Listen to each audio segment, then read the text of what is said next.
Hi friends, ഇന്നത്തെ വീഡിയോയിലേക്ക് എല്ലാവർക്കും സ്വാഗതം. ആദ്യമായാണ് ഞങ്ങൾ എൻ്റെ ചാനൽ കാണുന്നതെങ്കിൽ സബ്സ്ക്രൈബ് ചെയ്യുക, ഇഷ്ടപ്പെട്ടെങ്കിൽ ലൈക്ക് ചെയ്യുക, ഷെയർ ചെയ്യുക.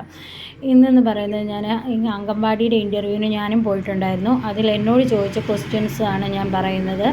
നമ്മളോട് ചോദിക്കുന്നത് എന്താണ് നമ്മളുടെ ഒരു പേര്, നമ്മൾ ഏത് സ്ഥലത്തു നിന്ന് വരുന്നു, അതാണ് അവരാദ്യം ചോദിക്കുന്നത്. നമ്മൾ അതിനെപ്പറ്റി പറയുക. പിന്നെ നമുക്കൊരു ചിത്രം വരയ്ക്കുക. ഒരു പേപ്പർ തന്നിട്ട് നമ്മുടെ സർട്ടിഫിക്കറ്റ് വെരിഫിക്കേഷൻ എല്ലാം കഴിയുമ്പോൾ നമുക്കൊരു പേപ്പർ തന്നിട്ട് അതിൽ നമുക്ക് അറിയാവുന്ന കണക്ക് ചിത്രം വരയ്ക്കാൻ പറയും. ചിത്രം വരച്ചതിന് ശേഷം നമ്മൾ അതുകൊണ്ട് വെയിറ്റ് ചെയ്യുക. പിന്നെ നമ്മളെ 5 പേരെ വീതമായിരിക്കും നമ്മളെ ഇൻ്റർവ്യൂവിന് അവർ വിടുന്നത്. ഇൻ്റർവ്യൂവിന് ചെല്ലുമ്പോൾ നമ്മളോട് അവർ ചോദിക്കുന്നത്, നമുക്ക് പാട്ട് പാടാൻ അറിയാമോ, കഥ പറയാൻ അറിയാമോ. എന്നോട് ഈ കഥയും പാട്ടും ഒന്നും എന്നോട് ചോദിച്ചില്ല. എന്നോട് പറഞ്ഞത് ഒരു ചെമ്പരത്തിപ്പൂ തന്നിട്ട് അതിനെപ്പറ്റി നമ്മൾ കുട്ടികളെ എങ്ങനെ പഠിപ്പിക്കുന്നു, അത് എങ്ങനെയാണ് കുട്ടികളെ പഠിപ്പിക്കുന്നതെന്ന് വെച്ചാൽ അവരോട് വിശദീകരിക്കുക. പിന്നീട് ഞാൻ എന്താണ് പഠിച്ചതെന്ന് ചോദിച്ചു. ഞാനപ്പോൾ 10 +2 എക്സ്റേ ടെക്നീഷ്യനായിരുന്നു ഞാൻ. അപ്പോൾ എന്നോട് എക്സ്റേ എങ്ങനെ ഏതൊക്കെ പാർട്ട് എടുക്കാൻ പറ്റും, MRI, എക്സ്റേ, CT, ഈ 3 കാര്യത്തിൻ്റെ ഫുൾ ഫോം ചോദിച്ചു.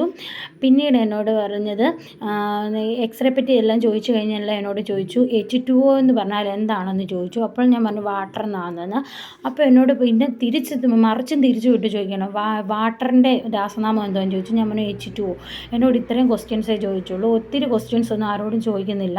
പിന്നെ നമ്മൾ പോകുമ്പോൾ സർട്ടിഫിക്കറ്റും എല്ലാം എടുത്തുകൊണ്ട് പോകാൻ ഓർക്കുക, അതൊരിക്കലും മറക്കരുത്. പിന്നീട് നമുക്ക് പ്രധാനമായും വേണ്ടതെന്ന് പറഞ്ഞാൽ നമ്മൾ ഇതിനെപ്പറ്റി അംഗൻവാടിയുടെ കാര്യങ്ങൾ എല്ലാവരുടെയും ഇതിൽ നിന്നൊക്കെ നമ്മൾ യൂട്യൂബിൽ നിന്നൊക്കെ വീഡിയോ നോക്കി ഒന്ന് പഠിക്കുക. പക്ഷേ നമ്മൾ മെയിനായിട്ടും നമ്മുടെ പഠിച്ചതിനെപ്പറ്റി ഒരു ധാരണ നമുക്കുണ്ടായിരിക്കണം. നമ്മളെന്താ പഠിച്ചത്. ഇപ്പോൾ അവരവരിപ്പം ഡിഗ്രിയോ അല്ലെങ്കിൽ കമ്പ്യൂട്ടറോ എന്തോ പഠിച്ചെങ്കിൽ അതിനെപ്പറ്റി ആയിരിക്കും അവർ കൂടുതൽ ചോദിക്കുക. നമുക്കതിനെപ്പറ്റി ഒരു ധാരണയുണ്ടെങ്കിൽ നമുക്കവിടെ രക്ഷപ്പെടാൻ പറ്റത്തുള്ളൂ. അതുകൊണ്ട് എല്ലാവരും നല്ലോണക്ക് പ്രിപ്പയർ ചെയ്ത് പോകണം. നമ്മൾ പഠിച്ച കാര്യങ്ങൾ ഒന്ന് ഇതാക്കുക. പിന്നെ കുട്ടികളെ പഠിപ്പിക്കേണ്ടത് എങ്ങനെയാണെന്നും അവർ പറഞ്ഞു തരുന്നുണ്ട്. അങ്ങനെയുള്ള കാര്യങ്ങളെല്ലാം നമ്മൾ നല്ലോണം പഠിച്ചിട്ടേ പോകാവൂ.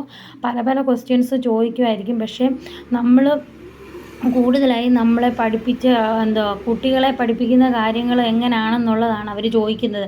ഒരു പൂ തന്നാൽ അത് എങ്ങനെ അവരെ പഠിപ്പിച്ചെടുക്കാം, അതിനെങ്ങനെയൊക്കെ ചെയ്യാം.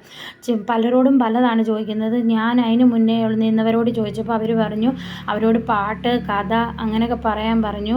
ചിലവരോട് ആക്ഷൻ സോങ് പറഞ്ഞു. പലരോടും പലതാണ്. പിന്നെ ഈ അംഗൻവാടി ആയമാരാകാൻ പോകുന്നവരോട് ചോദിക്കുന്നത് ഇംഗ്ലീഷ് എഴുതാൻ അറിയാമോ, വായിക്കാൻ അറിയാമോ. പിന്നീട് അവരോട് കഥ പറയാനും കുട്ടികളെ എങ്ങനെയൊക്കെ നോക്കാം, അങ്ങനെയൊക്കെയുള്ള കാര്യങ്ങളാണ് അവരോട് ചോദിച്ചതെന്ന് അവർ പറഞ്ഞു. എല്ലാവർക്കും നല്ലൊരു ദിനം ആശംസിക്കുന്നു. എല്ലാവരും നല്ല സുഖമായിരിക്കുക.